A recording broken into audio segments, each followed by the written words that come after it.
그래서 그 기쁨 속에서 저희들이 함께 말씀을 보도록 하겠습니다. 오늘 주시는 하나님의 말씀은 누가복음 2장 8절에서 14절 말씀입니다. 우리 같이 한 목소리로 하나님의 말씀을 함께 봉독하도록 하겠습니다. 시작.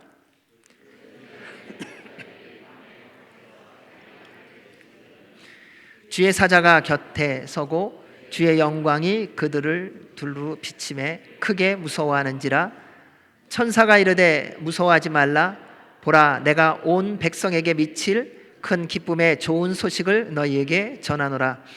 오늘 다윗의 동네에 너희를 위하여 구주가 나셨으니 곧 그리스도 주시니라. 너희가 가서 강보에 쌓여 구유에 누워 있는 아기를 보리니 이것이 너희에게 표적이니라 하더니, 호련히 수많은 천군이 그 천사와 함께 하나님을 찬송하여 이르되, 지극히 높은 곳에서는 하나님께 영광이요 땅에서는 하나님이 기뻐하신 사람들 중에 평화로다. 아멘. 하나님의 말씀입니다. 여러분, 생일날 되면은 어떤 선물을 기대하세요? 어느 분은 내 생일이 언젠지도 잊어버리며 사는 분도 계시고요. 생일날 무슨 선물을 받아본 지가 하도 오래돼서 난 선물 기대하지도 않고 바라지도 않는다라는 그런 분들도 있습니다. 그냥 살아가는 거죠. 근데 하나님이 왜 생일을 허락해 주셨을까? 그래서 하나님이 우리를 이 땅에 보내주신 날을 의미하는 겁니다. 그래서 하나님께서 여러분 한 분 한 분을 사랑하셔서 이 땅 가운데서 하나님의 부르심 따라, 하나님이 맡겨주신 사명을 따라 하나님의 영광을 위해서 살게 하시려고 생일이라고 하는 날을 주셨고요. 그리고 그 날을 기뻐하고 즐거워하라고 하신 것입니다. 뭘 기뻐하고 즐거워하는 건가요? 나의 인생은 이렇게 힘들고 어려운데. 근데 아까 찬양으로 우리가 불러드렸습니다. 뭐라 그랬습니까? 주님이 오셨는데 누구 위해서 오셨다고요? 우리 위해서 오셨다는 겁니다. 여러분, 여러분의 태어남은요, 여러분을 위해서가 아니라 하나님의 영광을 위하여, 그리고 내가 함께 살아가고 있는 사람을 위하여 이 땅 가운데 태어나게 하셨고 살게 하신다는 거예요. 근데 이것이 다 무너져 버렸어요. 다 나를 위해서 사는 시대가 되어 버렸어요. 그러니까 서로 싸우고 다투고, 네 길 가라 그러고 나는 내 길 간다 그러고, 왜 하나님이 보내주셨는지, 왜 하나님이 태어나게 하셨는지에 대한 본질을 우리가 다 잊어버리고 그리고 잃어버리고 살아가고 있지 않는가 하는 것입니다. 그러다 보니까요, 뭐가 기쁜 것인지를 놓쳐버렸다는 겁니다. 여러분, 여러분에게 가장 기쁜 소식이 무엇입니까? 다 있으시죠? 돈 많이 버는 거, 나도 권력 갖고서 좀 생색 내면서 살고 싶은 거. 그러다 보니까 어떤 젊은이들은 좋은 직장 가는 게 기쁜 소식이에요. 어떤 사람은요, 젊은 사람들은 좋은 남자, 좋은 여자 만나는 게 기쁜 소식이죠. 사업을 하는 분들은 사업이 잘 되어갖고 돈 많이 벌어갖고 누구 도와주겠다, 네, 그런 마음도 있죠. 근데 그 근본이 뭔가 하면 내가 원하는 삶을 살고 싶다는 거예요. 그래서 회복되면 기쁜 소식이라고 말합니다. 어떤 분은 건강의 회복이 기쁜 소식이고요, 가정의 회복, 관계의 회복, 조금 더 넓게 가면은 교회의 회복, 나라의 회복이 기쁜 소식으로 들려지는 사람이 간혹 있기는 합니다. 그런데 이 모든 것들은요, 지금 처한 형편과 상황에 따라서 기쁜 소식이 달라진다는 것이지요. 배부른 사람에게는요, 맛있는 음식이 있다는 게 별로 기쁜 소식이 안 되는 것처럼 말입니다. 모든 소식은 각자가 원하는 것이 이루어졌을 때의 기쁜 소식이다, 이렇게 해석되어지고 적용할 수 있는 것입니다. 그런데 더 중요한 게 있더라고요. 사업도 잘 돼야죠, 건강하셔야죠, 가정도 회복되고요, 나라도 회복되고 교회도 회복되고 다 잘 돼야죠, 만남도 좋고 좋은 직장도 가고. 그런데 이 모든 기쁜 소식이 언제 기쁜 소식이냐? 내가 살아있을 때. 그럼 오늘 돈을 많이 벌고 내일 죽으셨어요. 무슨 기쁜 소식인가요? 오늘 내가 원하는 직장을 가갖고요, 연봉을 100만 불을 받게 됐어요. 그런데 내일 죽어야 돼요. 우리가 생각하는 기쁜 소식이라는 것이 얼마나 한계적이고 제한적이고 희한한가. 우리는 어느 틈엔가 세상의 풍조에 빠져 살면서 기쁜 소식이 무엇인지를 놓치고 있다는 것입니다. 사랑하는 여러분, 우리가 인생을 살아가면서 항상 기뻐하며 즐거워하며 감사하며 살아가기를 원한다면 인생 동안에라도요, 생명이 있어야 돼요. 그리고 나서 주어지는 게 기쁨이 되는 거예요. 산에 진미를 갖다 놔도 내가 먹을 수 없다면 그건 결코 기쁜 것이 될 수 없는 것입니다. 그런데 우리의 문제가 있습니다. 뭔지 아세요? 내가 노력하고 힘써서 애써서 열심히 운동해서 내가 생명을 유지할 수 있는 게 아니라는 거예요. 어느 누구도 자기 생명을 자기의 힘과 능력으로, 재주로, 실력으로 지키고 살 수 있는 사람은 없다는 것입니다. 생명을 주신 분은 하나님이십니다. 그리고 그 하나님만이 또 생명을 주실 수 있는 분이십니다. 왜냐하면 하나님은 우리를 창조하실 때 처음에 영원히 살도록 지어주셨어요. 하나님의 형상대로 사람을 만드시고 생육하고 번성하게 복을 주시며 말씀하시면서 우리로 영원히 살도록 처음에 지어주셨는데, 우리가 죄를 지어서 그 영원한 생명을 우리가 버렸어요. 하나님의 말씀에 불순종해서 우리가 그 영원한 생명을 버렸습니다. 그런데 우리 하나님 또 우리를 포기하지 않으셨어요. 또다시 영원한 생명을 주시기를 원하시고 또 그렇게 결정하셨습니다. 이유는 한 가지, 여러분을 사랑하셔서요. 이 사랑이 도대체 뭐길래, 옛날 오래된 분은 알죠? 사랑이 무엇냐고 물으신다면, 그리고 뒤에다 이렇게 쭉 줄을 그어요. 자기가 쓰라는 거예요. 여러분에게 사랑은 뭡니까? 하나님의 우리를 향한 사랑은 우리가 죄를 선택하고 지음으로 말미암아 우리가 스스로 버린 그 생명을 다시 주시기를 원하셔서 당신의 생명을 우리를 위하여 십자가에 못 박혀 죽이셨다는 겁니다. 그게 사랑이에요. 그게 우리 예수님이 이 땅에 오신 이유예요. 여러분이 그렇게 힘차게 찬양한 그 찬양의 내용이 그거예요. 우리를 위하여 오신 예수님.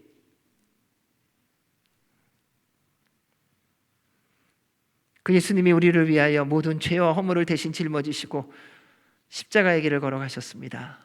그리고 물과 피를 다 흘리셔서 우리의 모든 허물과 죄악, 걱정, 염려, 두려움, 모든 질병들을 다 해결해 주셨습니다. 하지만 한 가지 중요한 것이 있습니다.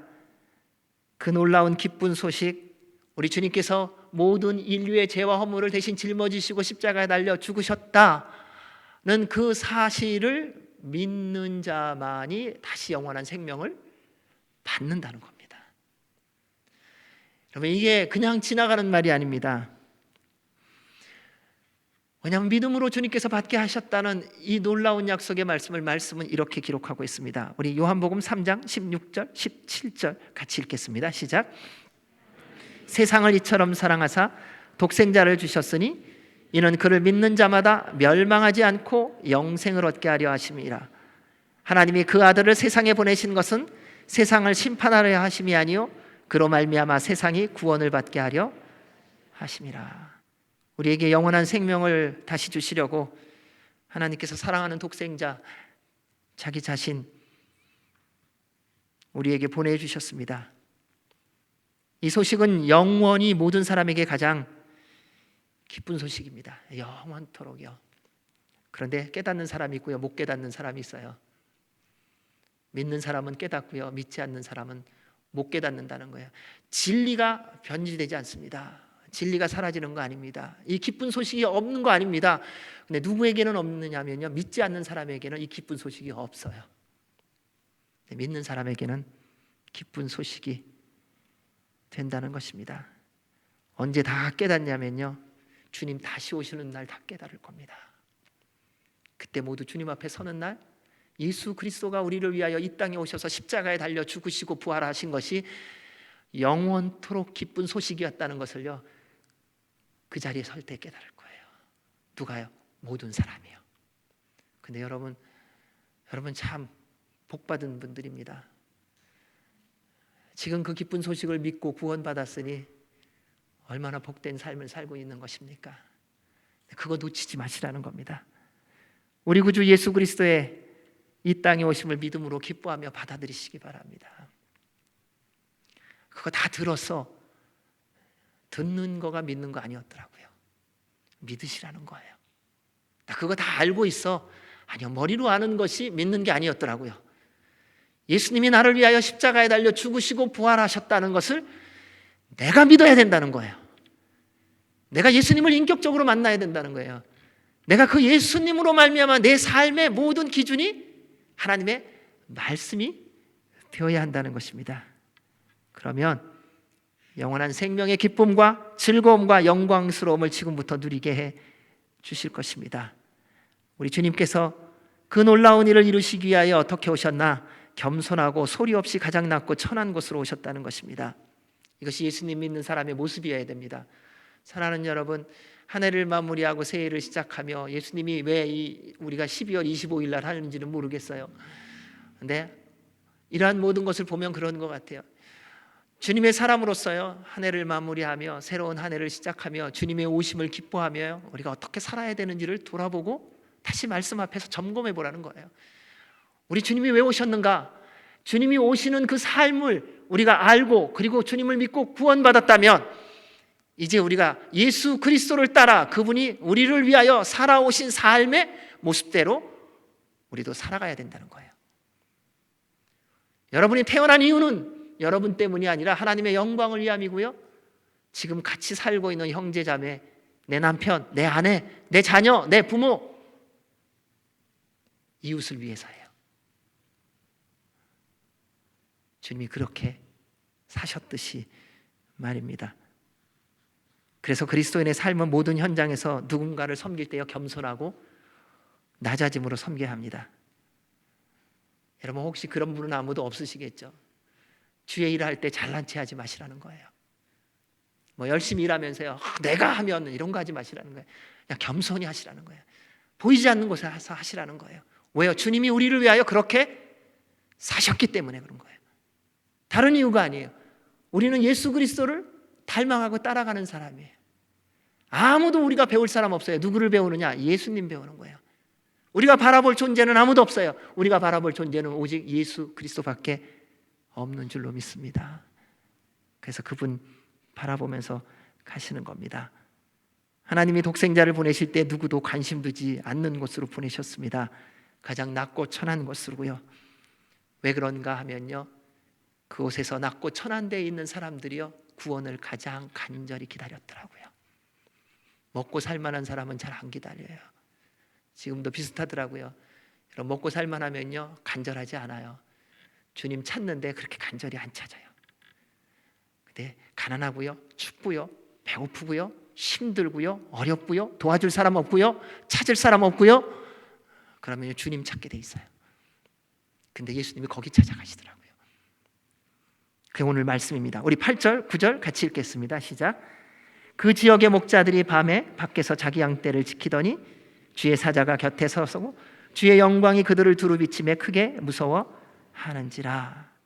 추운 밤에 양들을 지키며 밖에서 자기 양떼를 지키는 목자들, 온 인류의 구주 예수 그리스도의 탄생의 소식을 가장 먼저 들었습니다. 이 기쁜 소식은 간절히 기다리는 자가 가장 먼저 듣습니다.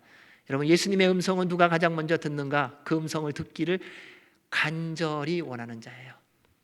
나 구해봤는데 주님 말씀 안 하시더라. 중간에 멈추신 거예요. 예수님을 누가 가장 먼저 만나느냐? 주님을 만나기를 간절히 원하며 그분이 만날 때까지, 그분이 나를 만나게 하시는 그 순간까지 간절함을 놓치지 않는 사람이에요. 나는 아무리 구해도 주님이 안 만나준다. 중간에 그만두신 거예요. 양떼들은 자기의 몫에 충실했습니다. 여러분, 주님의 사람은요, 자기의 맡겨진 일에 어디에 있든지요 성실하고 충성된 사람이에요. 자기의 양떼를 가지고요 춥습니다. 밤을 지새우며 그 양떼를 보살피고 지킨다는 사실입니다. 근데 그들이 처음 그 기쁘고 놀라운 소식을 들었을 때 두려워하고 놀랐다는 사실입니다. 근데 우리도 비슷합니다. 정말 기쁜 소식이 들리면요 처음에는 긴가민가 잘 믿지를 못해요. 사업을 위해 열심히 하다가요 기적적으로 어떤 일이 연결되면요, 야, 내가 그럴 리가 있나? 기도하고 응답받으면 제일 놀라는 사람이 누군지 아세요? 기도한 사람이에요. 근데 기도하고 응답받았는데 놀라지 않는 사람 누군지 아세요? 기도 안 한 사람이에요. 기도를 정말 하잖아요. 그럼 하나님이 나의 기도를 들으셨다는 그 기쁨을 표현할 수가 없어요. 그게 얼마나 좋은지. 주님이 나의 기도를 들으셨다는 그 사실이 얼마나 감사한지. 세상 사람들은요 대강대강 열심히는 살죠. 하면서 일이 이루어지면요 자기 혼자 자기 자랑하느라고 정신없잖아요. 하나님의 사람은 그렇지 않다는 겁니다. 여러분, 공부하는 사람이 기도하면서 공부하는 젊은이들은요 공부하는 결과가 좋으면요 처음에 잘 못 믿어요. 왜요? 자기 실력을 자기가 알잖아요. 하나님의 은혜로 된 걸 알아요. 여러분, 모든 삶에 있어서 마찬가지입니다. 사랑하는 여러분, 주님 앞에 기도하시기 바랍니다. 그리고요 응답 받으시면요 감사하시고 기뻐하시고 즐거워하십시오. 날마다 주님의 능력을 더 누리게 하실 겁니다. 그게 응답 받는 비밀이더라고요. 오늘 우리의 모든 허물과 죄악을 대신 짊어지시고 십자가의 죽음과 부활을 통해 영원한 생명을 주신 우리 예수님의 이 땅에 오심의 기쁜 소식을 들었습니다. 여러분, 믿으세요. 이제는요 나 믿는다 이게 아니라 마음으로 좀 받아들이세요. 그리고 주님이 나 때문에 오셨다는 그 감격 속에서 매일매일을 한번 살아가 보십시오. 삶이요 왜 재밌는 줄 아세요? 왜 인생이 행복한 줄 아세요? 병에 안 걸려서요? 아니요. 가난하지 않아서요? 아니요. 힘든 일이 없어서요? 아니요. 하나님의 나라를 향하여 나아가는 나그네 길에 살아계신 하나님이 나와 함께 동행하시고 인도하시고 보호하시고 공급하심을 지금 누리며 살기 때문에 인생의 형편이 어떠하든지요 그 주님이 나를 위해서 이 땅에 오시고 십자가에 달려 죽으시고 부활하신 그 소식이 영원한 생명인 줄 알기에 기쁘고 즐겁고 행복한 것입니다. 내가 오늘을 살만해서 행복한 게 아니에요. 오늘 또 천국을 향하여 나아가는 발걸음이기 때문에 행복한 것입니다. 그것이 우리에게 주신 하나님의 가장 큰 축복이라는 것입니다. 사랑하는 여러분, 이 기쁜 소식을 좀 믿음으로 누리는 저와 여러분 되시기를 주의 이름으로 축원합니다. 우리 10절에서 12절 말씀 읽겠습니다. 천사가 이르되 무서워하지 말라. 보라, 내가 온 백성에게 미칠 큰 기쁨의 좋은 소식을 너희에게 전하노라. 오늘 다윗의 동네에 너희를 위하여 구주가 나셨으니 곧 그리스도 주시니라. 너희가 가서 강보에 쌓여 구유에 누워 있는 아기를 보리니 이것이 너희에게 표적이나 하더니. 천사는 예수님의 탄생이 어느 부류가 아니라 온 백성에게 미친 큰 기쁨의 좋은 소식이라고 했습니다. 자, 이 소식을 들은 우리가 받은 사명이 뭐냐면요, 예수님을 전하는 삶을 살아야 한다는 겁니다. 여러분, 기쁜 소식은 뭐라고 말합니까? 전할수록 기쁨이 어떻게 된다고요? 배가 된다고요. 여러분, 정말 그렇게 사시는 거죠? 여러분, 좋은 일 있으면 누구한테 가서 자랑이 아니라는 거예요. 자랑하는 것과 기쁜 소식을 나누는 것과는 다릅니다. 그건 들어보면 알잖아요. 내가 좋은 일이 있어서 정말 함께하는 기도해 준 사람한테요 그 소식을 전하고 싶어서 전화하는 거예요. 알리는 거예요. 아, 내가 이런 일이 있었다고, 기도해 주셔서 고맙다고. 여러분, 이건 기도한 사람만 알아요. 이 기쁨을 누린 사람만 알더라고요. 오늘날 보면요, 좋은 일 있으면요 가만히 있어요. 혹시 누가 이거 알면 밥 사달라 그럴까 봐 얼마나 불안해하는지요. 그러니까 기쁨이요 점점 줄어들더라고요. 여러분 슬픔은 또 나누라 그럽니다. 왜요? 주니까요. 근데 오늘날 이 시대의 사람들 또 어떻게 사는가? 슬픈 일이 있으면요 또 그것도 혼자 그것도 남을 배려하신대나요? 나만 아프면 되지 왜 남까지 아프게 만드냐요? 그리고 외롭다는 둥, 고독하다는 둥, 전혀 맞지 않는 말이에요. 우리 주님께서 인생을 살아가면서 어떻게 살는지를 이미 다 알려주셨는데 우리는 그 반대로 가는 거 아닙니까? 여러분 슬프세요? 나누세요. 고난이 있으세요? 나누세요. 주님께서 그것을 함께 기도하게 하시고 하나님의 응답을 받게 해 주실 것입니다. 그래서 우리가 복음을 전하는 거예요. 왜요? 내가 구원받고 이 기쁘게 사는데 나만 이렇게 기쁘게 살 수 없잖아요. 그래서 아직도 예수님을 모르는 이에게 찾아가서 예수님 믿자고, 예수님 믿으면 기쁨이 있다고, 예수님 믿으면 돈 많이 번다고 이런 얘기가 아닙니다. 예수님 믿으면 마음에 평안이 있다고. 근데 그 평안은 세상이 줄 수도 알 수도 없는 평안, 하나님만이 줄 수 있는 평안이 있다고. 근데 그걸 전하기 위해서는 내가 먼저 그 평안을 예수님 믿고 누려야 돼요. 왜 못 전하느냐? 이유는 간단해요. 내가 누리지 못하거든요. 사랑하는 여러분, 이번 성탄절을 기해서 주님이 주시는 그 기쁨과 평안을 회복하시기를 주의 이름으로 축원합니다. 그때 전함의 기쁨이 있을 겁니다. 13절 14절에 있습니다. 시작. 호련히 수많은 천군이 그 천사와 함께 하나님을 찬송하여 이르되 지극히 높은 곳에서는 하나님께 영광이요 땅에서는 하나님이 기뻐하시는 사람들 중에 평화로다 하니라. 수많은 천군과 천사들이 함께 하나님께 찬송을 합니다. 지극히 높은 곳에서는 하나님께 영광이요 하나님이 기뻐하시는 사람들 중에, 세상 사람들 중에, 모든 사람 중에 이렇게 표현 안 합니다. 하나님이 기뻐하시는 사람들 중에 평화로다. 예수님께서 이렇게 말씀하셨습니다. 우리 요한복음 11장 25절 26절, 요한복음 14장 6절 같이 한번 읽겠습니다. 시작. 예수께서 이르시되 나는 부활이요 생명이니 나를 믿는 자는 죽어도 살겠고 무릇 살아서 나를 믿는 자는 영원히 죽지 아니하리니 이것을 내가 믿느냐? 내가 곧 길이요 진리요 생명이니 나로 말미암지 않고는 아버지께로 올 자가 없느니라. 아멘. 사랑하는 여러분, 우리를 위하여 이 땅에 오신 예수님의 탄생의 기쁜 소식을 여러분 들으셨습니다. 그 주님을 믿고 영원한 생명을 누리고 계십니다. 이제 그 기쁨을 더 풍성하게 하시기 바랍니다. 모든 곳에 가서 여러분의 일터에서요, 여러분의 가정에서, 그리고 주님의 몸된 공동체에서 복음을 전하십시오. 그래서 남은 평생 동안에 하나님께는 영광이요 믿음의 사람들은 여러분의 삶의 속에는 주님이 주신 평강과 기쁨이 넘치는 날마다의 삶을 살아가시기를 주의 이름으로 축원합니다. 아멘. 기도하겠습니다. 하나님 아버지, 우리를 사랑하셔서 이 땅에 독생자 예수 그리스도를 보내주셨습니다. 그를 믿는 자는 누구든지 영원한 생명을 누리게 하셨습니다. 그것이 주님의 우리를 향한 사랑입니다. 주님, 그 사랑을 받고 누리는 우리들, 이제 그 사랑을 전하는 삶을 살게 하여 주시옵소서. 예수님 이름으로 기도하옵나이다. 아멘.